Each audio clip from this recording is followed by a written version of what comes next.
The Black Cat by Edgar Allan Poe. There's a solid black cat, probably somewhere on the property, but I can't guarantee that this cat will be seen during the film. I don't remember which video it showed up in, but for the most wild, yet most homely narrative which I am about to pen, I neither expect nor solicit belief. Mad indeed would I be to expect it, in a case where my very senses reject their own evidence. Yet mad am I not, and very surely do I not dream. But tomorrow I die, and today I would unburthen my soul. My immediate purpose is to place before the world, plainly, succinctly, and without comment, a series of mere household events. In their consequences, these events have terrified, have tortured, have destroyed me. Yet I will attempt to expound them. To me, they have presented little but horror. To many, they will seem less terrible than Baroque's. Hereafter, perhaps, some intellect may be found which will reduce my phantasm to the commonplace. Some intellect more calm, more logical, and far less excitable than my own, which will perceive in the circumstances I detail with awe nothing more than an ordinary succession of very natural causes and effects. Well, unusual doesn't mean it's not natural. From my infancy, I was noted for the docility and humanity of my disposition. My tenderness of heart was even so conspicuous as to make me the jest of my companions. I was especially fond of animals, and was indulged by my parents with a great variety of pets. With these I spent most of my time, and never was so happy as when feeding and caressing them. This peculiarity of character grew with my growth, and in my manhood I derived from it one of my principal sources of pleasure. To those who have cherished an affection for a faithful and sagacious dog, I need hardly to be at the trouble of explaining the nature or the intensity of the gratification thus derivable. There is something in the unselfish and self-sacrificing love of a brute which goes directly to the heart of him who has had frequent occasion to test the paltry friendship and gossamer fidelity of mere man. I married early, and was happy to find in my wife a disposition not uncongenial with my own. Observing my partiality for domestic pets, she lost no opportunity of procuring those of the most agreeable kind. We had birds, goldfish, a fine dog, rabbits, a small monkey, and a cat. The latter was a remarkably large and beautiful animal, entirely black and sagacious to an astonishing degree. In speaking of his intelligence, my wife, who at heart was not a little tinctured with superstition, made frequent allusion to the ancient popular notion which regarded all black cats as witches in disguise. Not that she was ever serious upon this point, and I mention the matter at all for no better reason than it happens just now to be remembered. Pluto was this cat's name, was my favorite pet and playmate. I alone fed him, and he attended me wherever I went about the house. It was even with difficulty that I could prevent him from following me through the streets. Our friendship lasted in this manner for several years, during which my general temperament and character, through the instrumentality of the fiend intemperance, had, I blush to confess it, experienced a radical alteration for the worse. I grew, day by day, more moody, more irritable, more regardless of the feelings of others.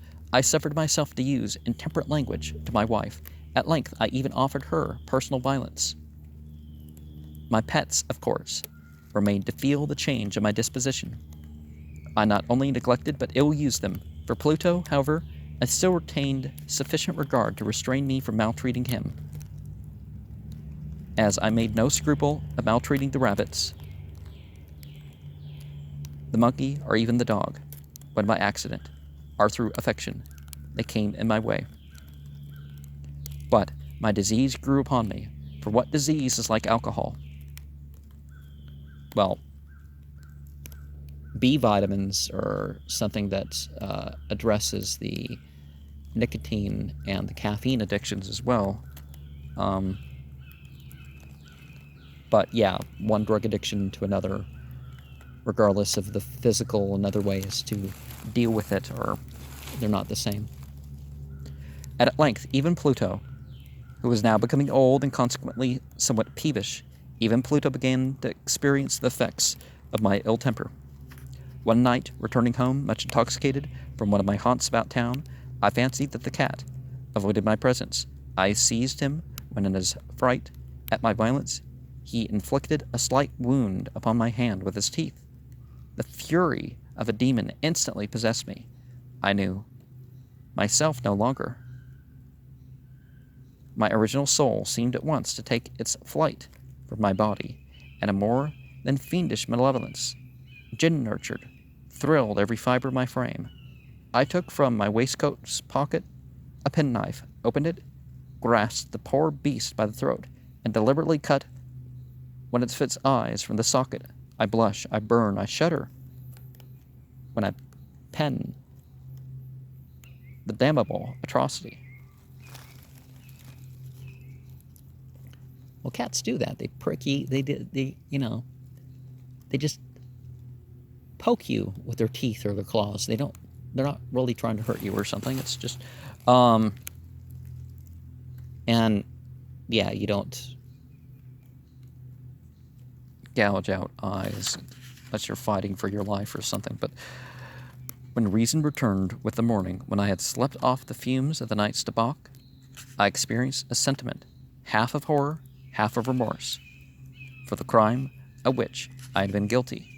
But it was, at best, a feeble and equivocal feeling, and the soul remained untouched. I again plunged into excess, and soon drowned in wine all memory of the deed. And that's how things cycle, right? You do drugs to distract from the memory or remove the memory, and it comes back, and then there's more stuff for you to want to drink away the memory of, or whatever other drug the person's using.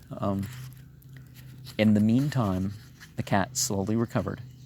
The socket of the lost eye presented, it is true, a frightful appearance, but he no longer appeared to suffer any pain. He went about the house as usual, but, as might be expected, fled in extreme terror at my approach. I had so much of my old heart left as to be at first grieved by this evident dislike on the part of a creature which had once so loved me, but this feeling soon gave place to irritation, and then came, as if to my final and irrevocable overthrow, the spirit of perverseness.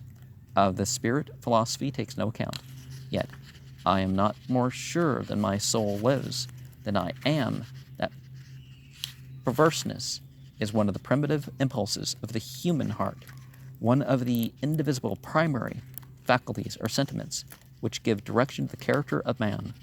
Who has not 100 times found himself committing a vile or silly action for no other reason than because he knows he should not? Have we not a perpetual inclination, in the teeth of our best judgment, to violate that which is law, merely because we understand it to be such? This spirit of perverseness, I say, came to my final overthrow. It was this unfathomable longing of the soul to vex itself, to offer violence to its own nature, to do wrong for the wrong's sake only, that urged me to continue and finally consummate the injury I had inflicted upon the unoffending brute. One morning, in cold blood, I slipped a noose about its neck and hung it to the limb of a tree. I hung it with the tears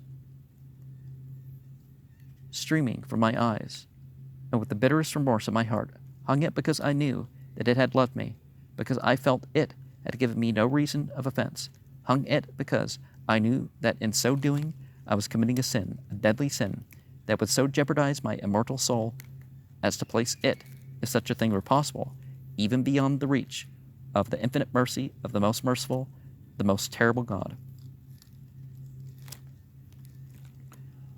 On the night of the day on which this cruel deed was done, I was aroused from sleep by the cry of fire. The curtains of my bed were in flames, the whole house was blazing. It was with great difficulty that my wife, a servant, and myself made our escape from the conflagration. The destruction was complete, my entire worldly wealth was swallowed up, and I resigned myself thenceforward to despair. I am above the weakness of seeking to establish a sequence of cause and effect between the disaster and atrocity, but I am detailing a chain of facts and wish not to leave even a possible link imperfect. On the day succeeding the fire, I visited the ruins. The walls, with one exception, had fallen in. This exception was found in a compartment wall not very thick, which stood about the middle of the house, and again which had rested the head of my bed. The plastering had here, in great measure, resisted the action of the fire, a fact which I attributed to its having been recently spread. About this wall, a dense crowd were collected, and many persons seemed to be examining a particular portion of it with very minute, eager attention. The words strange, singular, and other similar expressions excited my curiosity.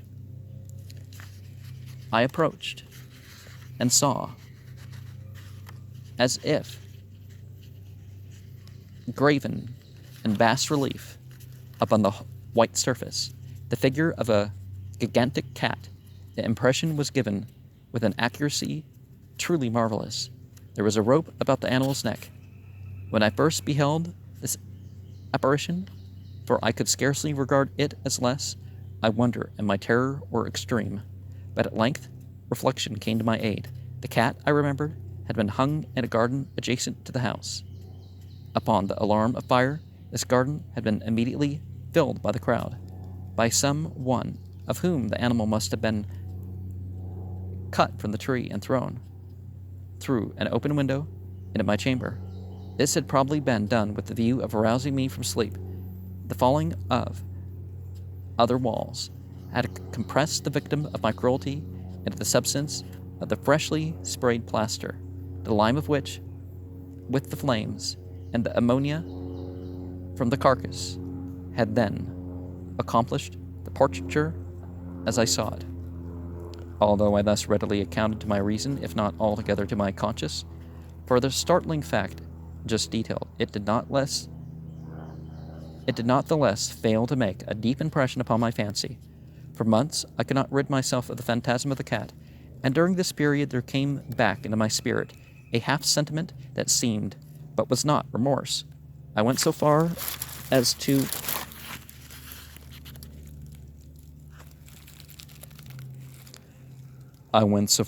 regret the loss of the animal, and to look about me among the vile haunts which I now habitually frequented for another pet of the same species and of somewhat similar appearance, with which to supply its place. One night, as I sat, half stupefied, in a den of more than infamy, my attention was suddenly drawn to some black object, reposing upon the head of one of the immense hogsheads of gin or of rum, which constituted the chief furniture of the apartment. I had been looking steadily at the top of the hogshead for some minutes, and what now caused me surprise was the fact that I had not sooner perceived the object thereupon. I approached it and touched it with my hand. It was a black cat, a very large one, fully as large as Pluto, and closely resembling him in every respect but one. Pluto had not a white hair upon any portion of his body, but this cat had a large, although indefinite, splotch of white, covering nearly the whole region of the breast. Upon my touching him, he immediately arose, purred loudly, rubbed against my hand, and appeared delighted with my notice. This, then, was the very creature of which I was in search. I at once offered to purchase it of the landlord, but this person made no claim to it, knew nothing of it, had never seen it before. I continued my caresses, and when I prepared to go home, the animal evinced a disposition to accompany me. I permitted it to do so, occasionally stooping and patting it as I proceeded. When it reached the house, it domesticated itself at once, and became immediately a great favorite with my wife. For my own part, I soon found a dislike to it arising within me. This was just the reverse of what I had anticipated, but I know not how or why it was. Its evident fondness for myself rather disgusted and annoyed. By slow degrees, these feelings of disgust and annoyance rose into the bitterness of hatred. I avoided the creature. A certain sense of shame and the remembrance of my former deed of cruelty prevented me from physically abusing it. I did not for some weeks strike or otherwise violently ill-use it, but gradually, very gradually, I came to look upon it with unutterable loathing, and to flee silently from its odious presence, as from the breath of a pestilence. What added no doubt to my hatred of the beast was the discovery, on the very morning after I brought it home, that, like Pluto, it also had been deprived of one of its eyes. This circumstance, however, only endeared it to my wife, who, as I have already said, possessed, in a high degree, that humanity of feeling which had once been my distinguishing trait, and the source of many of my simplest and purest pleasures. With my aversion to this cat, however, its partiality for myself seemed to increase. It followed my footsteps with a pertinency which it would be difficult to make the reader comprehend. Whenever I sat, it would crouch beneath my chair, or spring upon my knees, covering me with its loathsome carcass. If I rose to walk, it would get between my feet, and thus nearly throw me down, or fastening its long and sharp claws in my dress chamber, in this manner, to my breast. At such times, although I longed to destroy it with a blow, I was yet withheld from so doing, partly by a memory of my former crime, but chiefly, let me confess it at once, by absolute dread of the beast. Now, I do find that cats, if you lay belly down, they're not as likely to, crawl on you. They're more likely to crawl towards your chest. But then, of course, laying belly down reduces your ability to breathe. So it's not a position to sleep, and it's not as good on your stomach. And it puts you at other vulnerables to other creatures.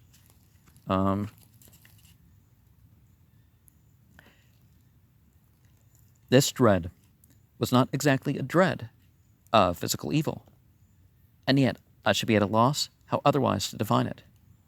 I am almost ashamed to own, yes, even in this felon's cell, I am almost ashamed to own that the terror and horror with which the animals inspired me had been heightened by one of the merest chimeras it would be possible to conceive. My wife had called my attention more than once to the character of the mark of the white hair of which I had spoken, and which constituted the sole visible difference between the strange beast and the one I had destroyed. The reader will remember that this mark, although large, had been originally very indefinite, but by slow degrees nearly imperceptible, and for which for a long time my reason struggled to reject as fanciful, it had at length assumed a rigorous distinctness of outline. Now, if you're standing, you do want to keep watch of a dog, but if a dog's after you, you might want to agree, turn your back on it, but remain in charge of whatever, because if a dog's going to bite you, it's definitely going to bite you from behind too. But you notice that with animals, particularly cats, is that the coloring of their hair can change as they get bigger or older or something.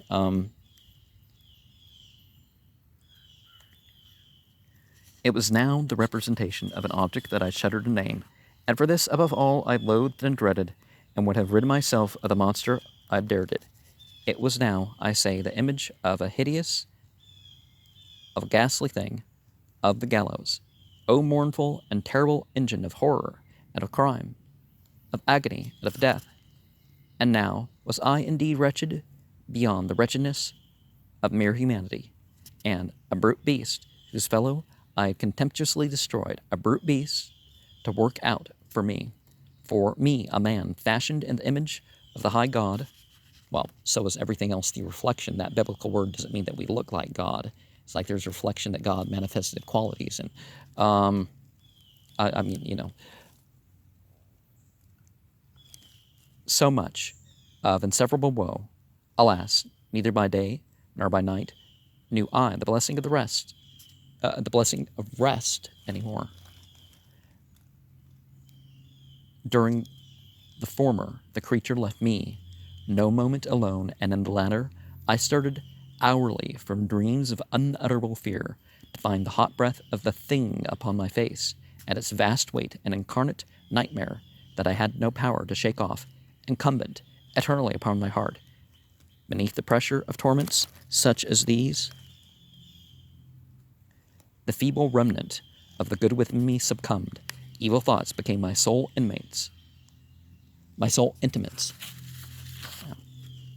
The darkest and most evil of thoughts, the moodiest of my usual temper, increased to hatred of all things and of all mankind, while from the sudden, frequent, and ungovernable outbursts of a fury to which I now blindly abandoned myself, my uncomplaining wife, alas, was the most usual and most patient of sufferers. One day she accompanied me upon some household errand into the cellar of the old building which our poverty compelled us to inhabit. The cat followed me down the steep stairs, and nearly throwing me headlong, exasperated me to madness. Uplifting an axe and forgetting in my wrath the childish dread which had hitherto stayed my hand, I aimed a blow at the animal, which, of course, would have proved instantly fatal had it descended as I wished. But this blow was arrested by the hand of my wife. Goaded by the interference into a rage more than demoniacal, I withdrew my arm from her grasp and buried the axe in her brain. She fell dead upon the spot without a groan. This hideous murder accomplished, I set myself forthwith, with entire deliberation, to the task of concealing the body. I knew that I could not remove it from the house, either by day or by night, without the risk of being observed by the neighbors. Many projects entered my mind. At one period, I thought of cutting the corpse into minute fragments and destroying them by fire. At another, I resolved to dig a grave for it in the floor of the cellar. Again, I deliberated about casting it in the well in the yard, about packing it in a box as if merchandise, with the usual arrangements, and so getting a porter to take it from the house. Finally, I hit upon what I considered a far better expedient than either of these. I determined to wall it up in the cellar, as the monks of the Middle Ages are recorded to have walled up their victims. For a purpose such as this, the cellar was well adapted. Its walls were loosely constructed, and had lately been plastered throughout with a rough plaster, which the dampness of the atmosphere had prevented from hardening. Moreover, in one of the walls was a projection caused by a false chimney or fireplace that had been filled up and made to resemble the rest of the cellar. I made no doubt that I could readily displace the bricks at this point, insert the corpse, and wall the whole up as before, so that no eye could detect anything suspicious. And in this calculation I was not deceived. By means of a crowbar, I easily dislodged the bricks, and having carefully deposited the body against the inner wall, I propped it in that position, while, with little trouble, I relaid the whole structure as it originally stood, having procured mortar, sand, and hair. With every possible precaution, I prepared a plaster, which,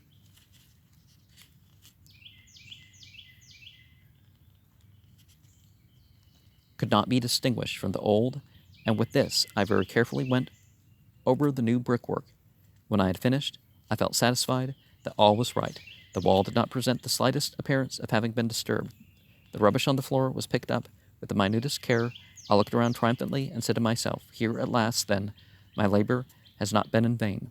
My next step was to look for the beast which had been the cause of so much wretchedness, for I had, at length, firmly resolved to put it to death, had I been able to meet with it. At the moment, there could have been no doubt of its fate, but it appeared that the crafty animal had been alarmed at the violence of my previous anger, and forbore to present itself in my present mood. It is impossible to describe or to imagine the deep and blissful sense of relief which the absence of the detested creature occasioned in my bosom. It did not make its appearance during the night, and thus, for one night at least since its introduction into the house, I soundly and tranquilly slept, slept even with the burden of murder upon my soul. The second and the third day passed, and still my tormentor came not. Once again I breathed as a free man. The monster in terror had fled the premises forever. I should behold it no more. My happiness was supreme. The guilt of my dark deeds disturbed me but little. Some few inquiries had been made, but these had been readily answered. Even a search had been instituted, but of course nothing was to be discovered. I looked upon my future felicity as secured. Upon the fourth day of the assassination, a party of the police came, very unexpectedly, into the house, and proceeded again to make a rigorous investigation of the premises. Secure, however, in the inscrutability of my place of concealment, I felt no embarrassment whatever. The officer bade me accompany them in their search. They left no nook or corner unexplored. At length, for the third or fourth time, they descended into the cellar. I quivered not in a muscle.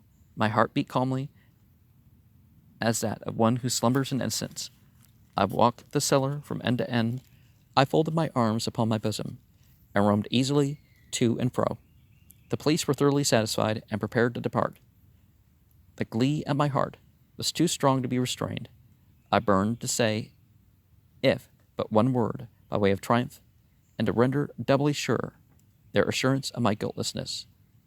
"Gentlemen," I said at last, as the party ascended the steps, "I delight to have allayed your suspicions. I wish you all health and a little more courtesy. By the by, gentlemen, this is a very well constructed house." And the rabid desire to say something easily, I scarcely knew what I uttered at all. I may say an excellently well constructed house. These walls, are you going, gentlemen? These walls are solidly put together. And here, with the mere frenzy of bravado, I rapped heavily with a cane, which I held in my hand, upon that very portion of the brickwork behind which stood the corpse of the wife of my bosom. But, may God shield and deliver me from the fangs of the arch-fiend, no sooner had the reverberation of my blows sunk into silence than I was answered by a voice from within the tomb, by a cry at first muffled and broken like the sobbing of a child, and then quickly swelling into one of a long, loud, and continuous scream, utterly anomalous and inhuman, a howl, a wailing shriek, half of horror, half of triumph, such as might have arisen only out of hell, conjointly from the throats of the damned in their agony, and of the demons that exult in the damnation. Of my own thoughts, it is folly to speak. Swooning, I staggered to the opposite wall. For one instant the party upon the stairs remained motionless, through extremity of terror and of awe. The next, a dozen stout arms were toiling at the wall. It fell bodily. The corpse, already greatly decayed and clotted with gore, stood erect before the eyes of the spectators. Upon its head, with red, extended mouth and solitary eye of fire, sat the hideous beast whose craft has seduced me into murder, whose informing voice had consigned me to the hangman. I had walled the monster up within the tomb. And particularly when people are doing deeds that they know are mortal sins or whatever, there can be like a fugue, or at least they presume they're mortal sins. In this case, definitely, right? But,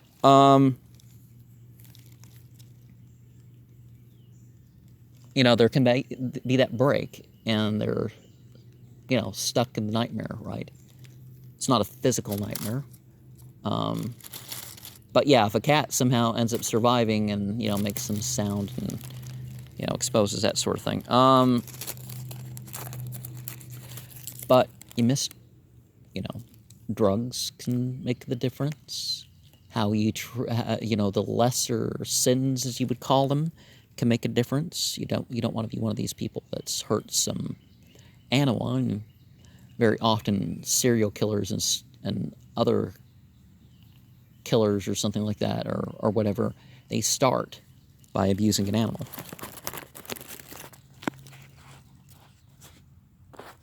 But it was better when people were executed rather than the prisons, and these sorts of characters tend to foster rather than, it's not a penitentiary anymore.